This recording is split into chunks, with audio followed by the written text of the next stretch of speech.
Hari ini kita akan belajar mengenai struktur pasar. Yuk kita simak materi berikut ini. Ibu, di pasar ada apa? Di pasar juga terjadi apa, Bu? Jika belum tahu, ayo anak-anak kita pahami konsep ini. Aku mau tanya, di pasar ada apa ya? Ada penjual, Ada pembeli. Terjadi kesepakatan. Ada barang atau jasa yang disepakati. Jadi apa itu pasar? Pasar adalah tempat bertemunya penjual dengan pembeli untuk melakukan kesepakatan mengenai barang atau jasa. Bu, apa saja peran pasar dalam perekonomian?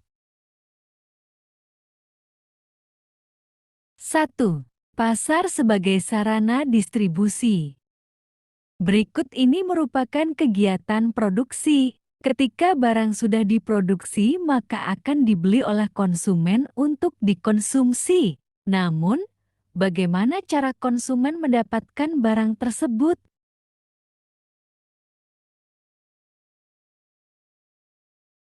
Melalui kegiatan distribusi. Di dalam pasar terdapat penjual yang menjual barang dan pembeli yang membeli barang. Fungsi dan peranan pasar sebagai sarana distribusi yang dimaksudkan di sini adalah untuk memperlancar penyaluran barang dari produsen ke konsumen melalui transaksi jual beli barang.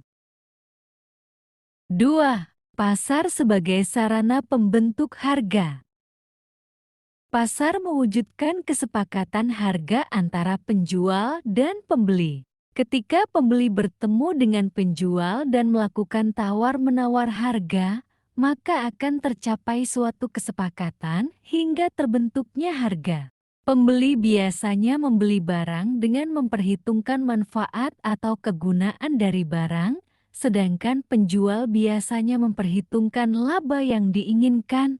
Hal ini yang menimbulkan perbedaan sehingga terjadi tawar-menawar harga. 3. Pasar sebagai sarana promosi. Promosi artinya memperkenalkan hasil produksi kepada masyarakat. Melalui fungsi ini, pasar menjual barang sekaligus memperkenalkan hasil produksinya kepada konsumen. Pada saat itulah, penjual melakukan promosi sehingga bisa menarik perhatian calon pembeli untuk membeli produk yang dipromosikan.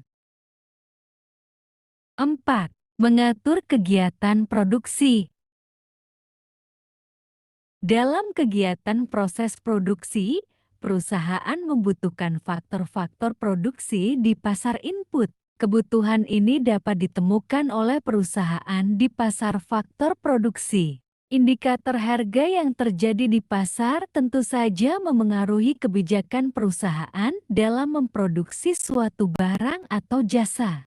Pada saat harga faktor produksi seperti bahan baku mahal, maka perusahaan akan berusaha mencari bahan baku substitusi agar terlindung dari penggunaan bahan baku yang mahal.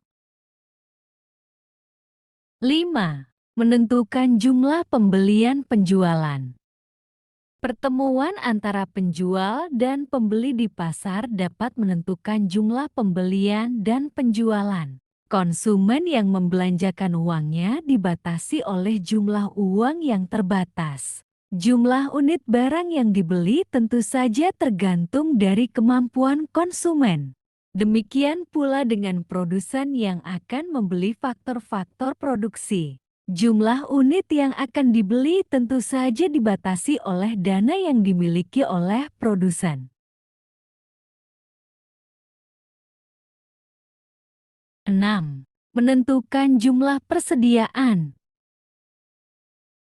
Dengan indikator harga di pasar, konsumen dan produsen dapat mengambil inisiatif untuk membentuk persediaan. Pada saat harga barang di pasar murah, maka produsen terdorong membeli dalam jumlah banyak untuk membentuk persediaan.